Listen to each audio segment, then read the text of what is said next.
Good morning students. मेरा नाम राजवीर सिंह है और इस सेशन की पहली क्लास में आपका स्वागत है।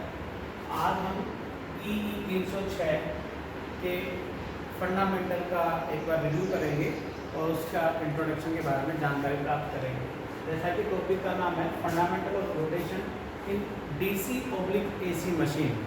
दरअसल आप DC मशीन पढ़ चुके हैं, लेकिन हम उसको रिव्यू करेंगे और रिव्यू करते ये पता करने की कोशिश करेंगे कि AC मशीन का रोटेशन DC मशीन से किस प्रकार से भिन्न है। तो आप देखेंगे कि ये मैंने एक DC मशीन का चित्र बनाया है और आपको याद होगा कि DC मशीन में एक बाहर मैग्नेट होती है, इसमें फील्ड वाइंडिंग बोलते हैं, और एक अंदर मैग्नेट होती है, इसमें आर्मेचर वाइंडिंग बोलते हैं।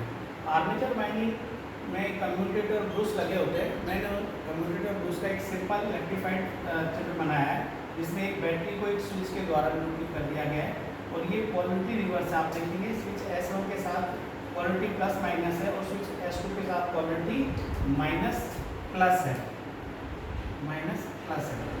तो DC मशीन का घूर्णन का सिद्धांत क्या है कि ये परमानेंट मैग्नेट है, नॉर्थ और साउथ। तो यदि हम किसी स्विच S को ऑन करें और ऑन करने से हम ये अज्यूम करते हैं कि जो आर्मेचर है उसकी पोलरिटी ऑन करने के बाद साउथ और नॉर्थ है। ऐसी स्थिति में नॉर्थ के सामने चूँकि साउथ पोल है, ये चुंबकीय साम्यावस्था की स्टेट है और मशीन का घूर्णन स्टार्ट नहीं होगा, क्योंकि चुंबकीय साम्यावस्था बनी हुई है। नॉर्थ और साउथ पोल एक दूसरे को अटैक करेंगे और एक साम्यावस्था है। लेकिन जैसे ही हम स्विच S1 को ऑफ से ऑन कर दें और इसको S2 को ऑन से ऑफ कर दें, यानी दोनों की पोजीशन हम चेंज कर देंगे, तो इस मैग्नेट में, इलेक्ट्रोमैग्नेट में करंट का जो डायरेक्शन है वो परिवर्तित हो जाएगा। और आप जानते हैं कि इलेक्ट्रोमैग्नेट में यदि धारा की दिशा बदल जाए उसकी पोलरिटी अलग हो जाती है, और इसकी पोलरिटी जो पहले साउथ से नॉर्थ थी, अब ये नॉर्थ से साउथ हो जाएगी। तो पोलरिटी चेंज होने की वजह से जो आपकी पहले साम्यावस्था थी वो साम्यावस्था अस्थिर अवस्था में बदल जाएगी और आपका ये मैग्नेट जो फ्री मैग्नेट था, फ्री टू रोटेट है, ये मैग्नेट मूव कर जाएगा। तो ये मूवमेंट 180 डिग्री का होगा। यदि मैं इस मूवमेंट को 360 में कन्वर्ट करना चाहता हूँ तो मुझे प्रत्येक हाफ साइकिल के बाद इन स्विचेस की पोलरिटी बदलनी पड़ेगी। इसका मतलब है कि मुझे इसमें वाइंडिंग में प्रत्येक हाफ साइकिल के बाद धारा की दिशा बदलनी पड़ेगी। DC मशीन में ये कार्य ब्रूस और कम्यूटेटर की सहायता से किया जाता है।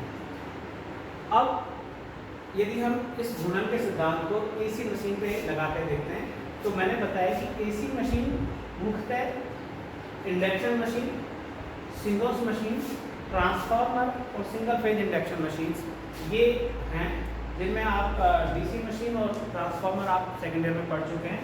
इस साल आप जो अध्ययन करेंगे वो इंडक्शन मशीन का होगा, सिंक्रोनस मशीन का होगा और इंडक्शन मशीन के साथ कुछ स्पेशलाइज्ड मशीन्स भी हैं।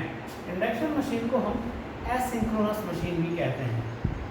ये सिंक्रोनस मशीन से थोड़ा सा डिफरेंट होती है। सिंक्रोनस मशीन का घूर्णन चूँकि एक ही स्पीड पर होता है, वो नंबर ऑफ पोल पर डिपेंड करता है।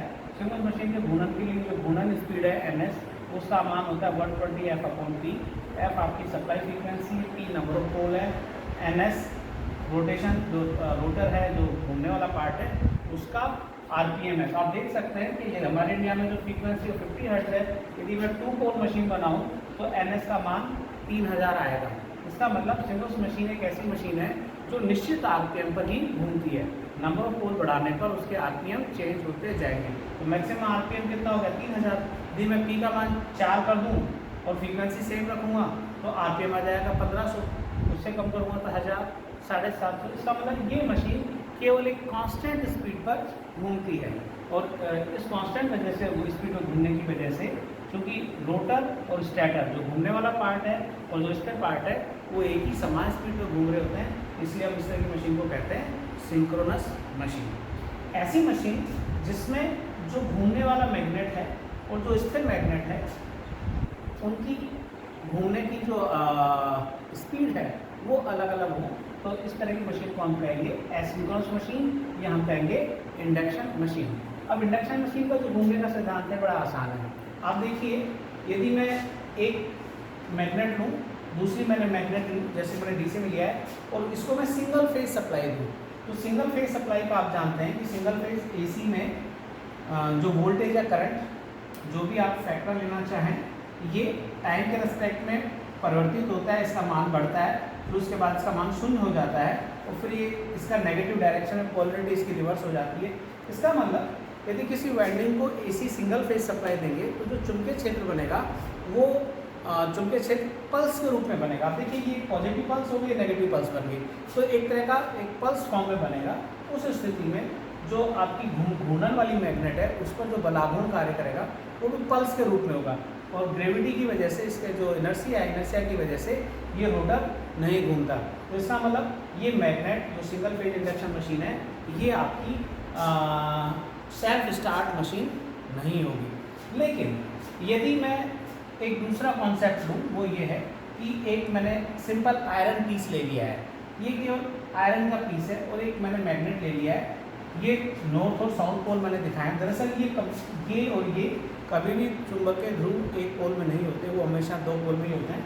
तो ये जो मैग्नेट मैंने नॉर्थ और साउथ दिखाए ये एक ही चुंबक का पाथ है, ये आप यूँ दोनों आपस में इंटर कनेक्टेड है। तो आप ये एक मैग्नेट ये मान लीजिए और ये आयरन पाथ मान लीजिए।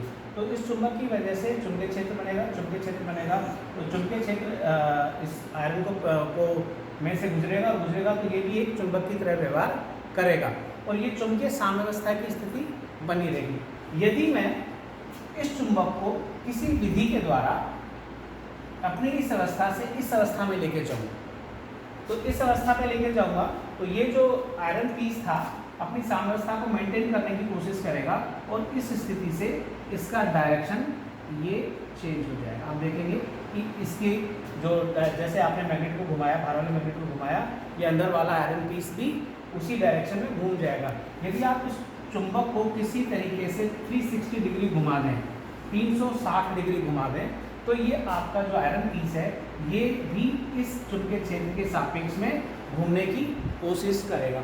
लेकिन ये चुंबकीय जो आयरन पीस है कभी भी उस स्पीड से नहीं घूम पाएगा जिस स्पीड से ये चुंबकीय क्षेत्र घूम रहा है। इस तरह के घूमने वाले चुंबकीय क्षेत्र को हम रोटेटिंग मैग्नेटिक फील्ड कहते हैं। और रोटेटिंग मैग्नेटिक फील्ड यदि 3 फेज सप्लाई आपके पास है तो आप 3 फेज सप्लाई की वजह से रोटेटिंग मैग्नेटिक फील्ड प्राप्त कर सकते हैं। इसके बारे में हम अलग से डिटेल में स्टडी करेंगे।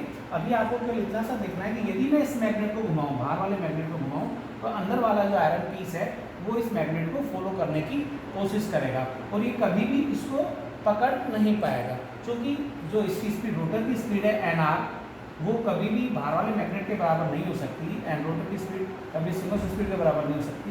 इसलिए इस प्रकार के जो मोटर होती है, इस प्रकार जो मशीन होती है उसको हम इंडक्शन मशीन या एसिंक्रोनस मशीन कहते हैं। तो जो फाइनल कंक्लूजन है वो ये है कि यदि हम किसी तरीके से किसी मैग्नेट को 360 घुमाएं तो उसके अंदर एक फ्री मैग्नेट है वो उसको फॉलो करने की कोशिश करता है। वो दो तरीके से कर सकता है। यदि मैग्नेटिक लॉकिंग कंडीशन है, दोनों चुंबकीय क्षेत्र आपस में लॉक्ड हैं, तो दोनों के घूर्णन की दिशा समान होगी और दोनों के घूर्णन की स्पीड भी समान होगी और उस स्पीड को हम कहेंगे सिंक्रोनस स्पीड, जिसका मान ns=1/f द्वारा दिया जा सकता है। लेकिन यदि हम एक आयरन पीस ले रहे हैं और एक मैग्नेट ले रहे हैं और हम बाहर वाले मैग्नेट को घुमाएं तो आयरन पीस उसको फॉलो करने की कोशिश करता है। ये आयरन पीस कभी भी इस जो चुंबकीय क्षेत्र जो घूम रहा है, जो मैग्नेट आपने घुमाई है, उसकी स्पीड को नहीं पकड़ पाता, इसलिए इसकी स्पीड हमेशा इससे कम रहेगी। तो इसके पीछे का सिद्धांत क्या है कि ये मैग्नेट, ये घूर्णन मैग्नेट तभी बन पाएगा जो, क्योंकि लेंस के नियम के आधार पर यदि ये चुंबकीय क्षेत्र परिवर्तित हो रहा है तो इसके अंदर भी एक मैग्नेटिक फील्ड बनेगा और वो मैग्नेटिक फील्ड जिस कारण से पैदा हुआ उसी का विरोध करेगा। तो इस मैग्नेट में यदि ये दोनों मैग्नेट सेम पोजीशन पे आ जाएंगे तो जो मैग्नेटिक फील्ड में चेंज होगा उस वजह से इसमें जो करंट फ्लो हो रहा है वो पैदा ही नहीं होगा, क्योंकि दोनों स्टेबल स्टेट में हैं। तो वो तभी हो सकता है जब दोनों के बीच में रिलेटिव मोशन हो। तो रिलेटिव मोशन की वजह से ये बाहर वाला मैग्नेट है, ये सिंगल स्पीड पर घूमता है और जो अंदर वाला आयरन पीस है जो कि मैग्नेट बन गया है वो सिंगल स्पीड से कम स्पीड पर घूमता है। तो आप देख सकते हैं कि डीसी मशीन का सिद्धांत में आप आर्मेचर में धारा की दिशा आप बदल रहे थे, इसमें इंडक्शन मशीन में आप बाहर वाले मैग्नेट को घुमा रहे हैं और अंदर वाला मैग्नेट या आयरन पीस उसको फॉलो करने की कोशिश कर रहा है, और सिंगल स्पीड के केस में बाहर वाले मैग्नेट को आप घुमा रहे हैं और अंदर वाला मैग्नेट लॉक कंडीशन की वजह से सेम स्पीड पर घूम रहा है। तो इस पूरे घूर्णन प्रकृति को जानने के लिए अब हमें ये जानना पड़ेगा कि हम इस मैग्नेट को लगातार किस प्रकार से घुमाएं, और इस प्रकार के मैग्नेटिक फील्ड को कहते हैं रोटेटिंग मैग्नेटिक फील्ड। अब रोटेटिंग मैग्नेटिक फील्ड के बारे में हमारे नेक्स्ट लेक्चर में डिस्कस करेंगे। Thank you.